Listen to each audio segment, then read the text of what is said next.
Hola, ¿cómo les va? Bienvenidos al bloque 3 de Planificación Sucesoria de Derecho Privado 7. En esta oportunidad vamos a estudiar el Pacto sobre Herencia Futura.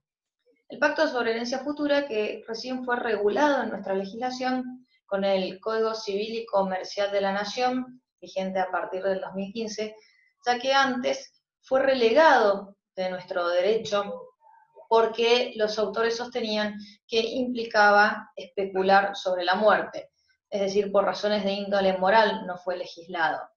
No obstante, creemos que no se trata de especular sobre la muerte, sino más bien se trata de aceptar el fallecimiento como un hecho inevitable que sucederá, tratando así de mitigar las consecuencias que este hecho pueda ocasionar sobre los emprendimientos familiares, para poder asegurarles su desarrollo, su desenvolvimiento y su continuidad.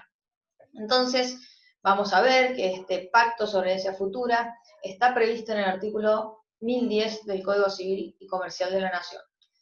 Sin embargo, este artículo, en el primer párrafo, establece el principio general por el cual sostiene que la herencia futura no puede ser objeto de los contratos, ni tampoco pueden serlo los derechos hereditarios eventuales sobre objetos particulares, excepto lo dispuesto en el párrafo siguiente. Es decir, principio general, los pactos sobre herencia futura están prohibidos. ¿Cuál es la excepción? El segundo párrafo del artículo 1010, que es cuando estos pactos tengan como objeto una explotación productiva o participaciones societarias. Bien, solo en estos casos entonces tenemos que estos pactos sobre herencia futura van a ser permitidos, regulados en este segundo párrafo, el cual dispone cuáles son los requisitos, los recaudos que deben cumplir estos pactos para que los mismos sean válidos. Entre otros, fundamental que no se puede a través del pacto violar la legítima hereditaria, tanto del cónyuge como de los demás legitimarios. Ahora bien, vamos a desarrollar en los próximos minutos cuáles son estos requisitos o recaudos que debe reunir el pacto para ser válido. Objeto del pacto. Dijimos que el pacto va a poder recaer sobre una explotación productiva o participaciones societarias de cualquier tipo. Explotación productiva es un término que no lo vamos a encontrar en otros artículos del Código Civil y Comercial de la Nación. Por lo tanto, es una palabra, un texto que no tiene contenido jurídico. Entonces entendemos que con explotación productiva nos estamos refiriendo a todo tipo de empresa de familia, empresas de familia que tengan o no estructura societaria, es decir, que hayan sido o no constituidas bajo alguno de los tipos legales previstos por la Ley General de Sociedades. Por participaciones societarias de cualquier tipo, ¿a qué referimos? Bueno, a las cuotas partes, a la participación que tenga el causante en una empresa familiar. Esta participación que puede consistir en acciones, en cuotas sociales, etc. Nosotros vamos a analizar muy breve los tipos societarios más elegidos o constituidos en nuestro país, como son las sociedades por responsabilidad limitada y las sociedades anónimas. Agregamos acá un tipo nuevo societario creado por la ley 27349, las sociedades por acciones simplificadas, que son las que han venido en punta en el último periodo en su constitución, sin perjuicio de que, vamos a aclarar, que al ser sociedades por acciones simplificadas, se aplican los mismos conceptos que vamos a desarrollar respecto de la sociedad anónima. Respecto a las sociedades por responsabilidad limitada, el principio está dispuesto en el artículo 155 de la Ley General de Sociedades. La sociedad de responsabilidad limitada es una sociedad de personas, es decir, que el fallecimiento de uno de los socios trae consigo, deviene en la resolución parcial del contrato societario. Es decir, los herederos en principio no se van a poder incorporar a la sociedad. Por lo cual, si nosotros tenemos un pacto sobre herencia futura celebrado por ese causante que tenía cuotas societarias, cuotas sociales en esa sociedad, y en el cual se previó la incorporación de algunos o todos los herederos a la sociedad, este pacto no va a ser aplicable, no va a poder cumplir con su finalidad, ya que la sociedad está limitada en la incorporación de los socios. Es decir, en principio, estos socios no van a poder, estos socios herederos, no van a poder incorporarse, sino que voy a necesitar recurrir primero a los mecanismos internos de reforma del estatuto societario para que la sociedad permita la incorporación de los herederos, y allí sí va a cobrar plena vigencia el pacto. En cambio, cuando hablamos de sociedad anónima o sociedad por acciones simplificadas, el principio se invierte. En estos casos, ya no se trata de sociedades de personas, sino más bien sociedades de capital, por lo que el fallecimiento de uno de los socios importa ipso iure la incorporación de los herederos a la sociedad. Esto está previsto en el artículo 214 de la Ley General de Sociedades, y como les comentaba, en la Ley 27.349, la Ley LASE, denominada, por la cual se crean este nuevo tipo societario, las SAS.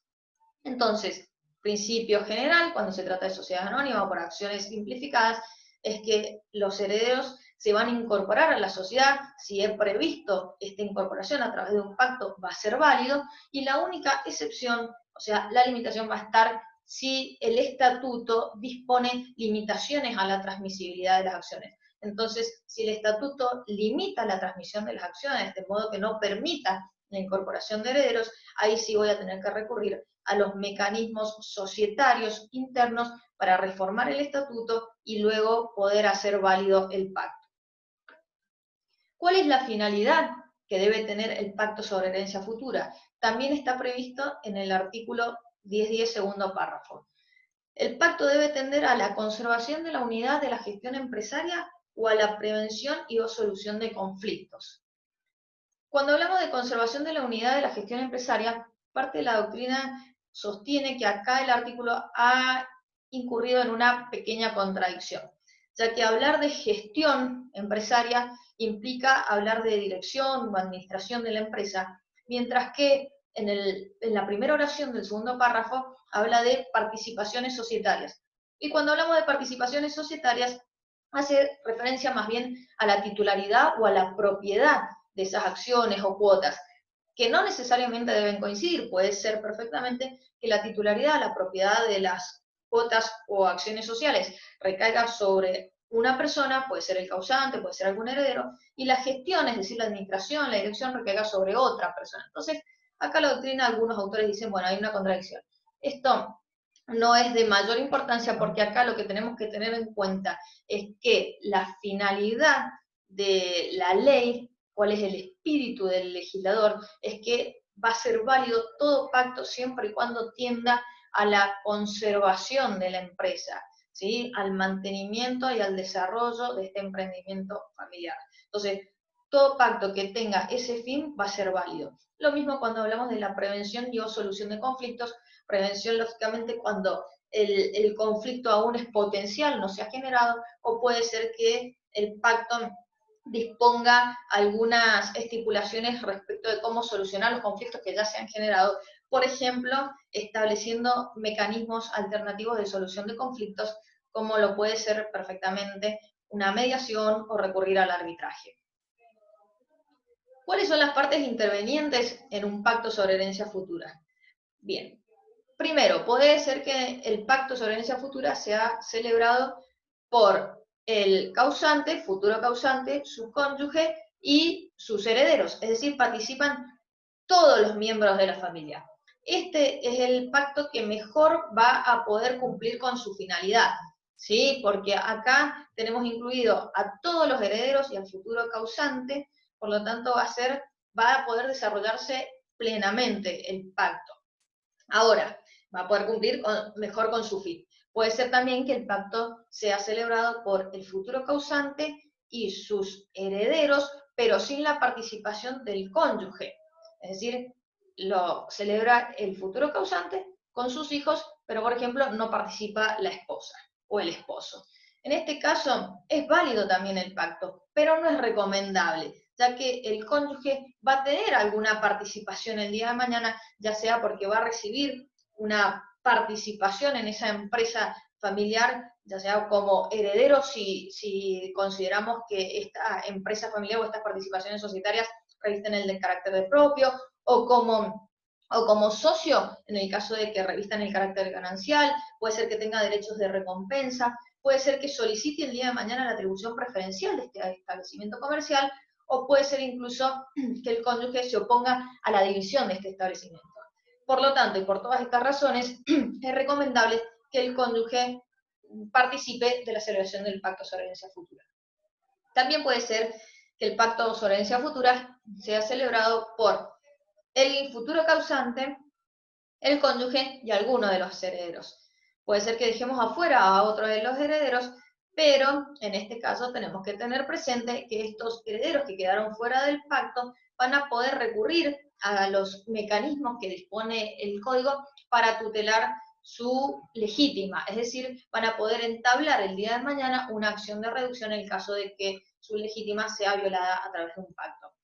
Y por último, puede ser que el pacto sobre herencia futura sea celebrado por todos los herederos sin la intervención del causante. Aquí nos apartamos, nuestra legislación se aparta de su fuente, que es la legislación italiana, y permite que sea celebrado por todos los herederos sin la participación del causante. Este es el pacto sobre herencia futura en sentido estricto, que implica una verdadera convención, un contrato. Si bien va a ser válido este pacto, tenemos que tener presente que si el causante dispone en sentido contrario a lo que nosotros hemos acordado en el pacto, por supuesto va a primar la voluntad del causante. Además, el artículo 1010 permite que se puedan establecer compensaciones a favor de otros herederos para que el pacto sea válido. Es decir, estas compensaciones pueden consistir en cualquier tipo de bien, bienes pueden ser objetos materiales como inmateriales y además pueden ser tanto propios o de titularidad del causante como de terceras personas, con la finalidad de que no se viole la legítima de aquellos a quienes hemos dejado afuera del pacto. Esta compensación no es obligatorio que estén en el pacto, sino que en la misma disposición, el mismo artículo 1010 dice, se podrán establecer compensaciones. ¿Justamente para qué? Para evitar la violación de la legítima y que el pacto el día de mañana sea objeto de una acción de reducción y termine no cumpliendo su cometido. ¿Cuál es la forma del pacto? El artículo 1010 del Código Civil y Comercial de la Nación no exige una forma determinada, por lo que entendemos que rige el principio de libertad de formas y perfectamente podría ser celebrado por instrumento privado. Algunas consideraciones finales. ¿Qué es lo que se pretendía antes del dictado, antes de la sanción del Código Civil y Comercial de la Nación? ¿Qué es lo que pretendía la doctrina especializada en la materia, específicamente en empresa de familia, para que el pacto pueda desarrollarse adecuadamente? ¿Cuál era el marco regulatorio propicio? Bueno, primero, que se tenga la posibilidad de elegir el régimen patrimonial matrimonial, que es algo que se cumplió y que se previó. Es decir, que podemos optar entre el régimen de comunidad de ganancia o el régimen de separación de bienes. La posibilidad de contratar entre cónyuges, también previsto por la nueva legislación.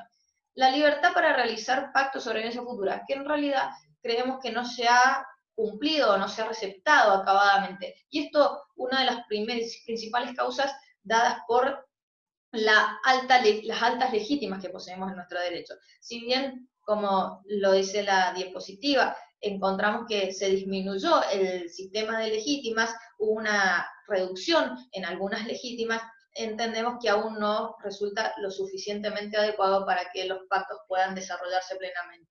Y en cuanto a la regulación del fideicomiso testamentario, ocurre de modo similar a lo que venimos comentando y no ha sido regulado en extenso en el nuevo Código Civil y Comercial de la Nación.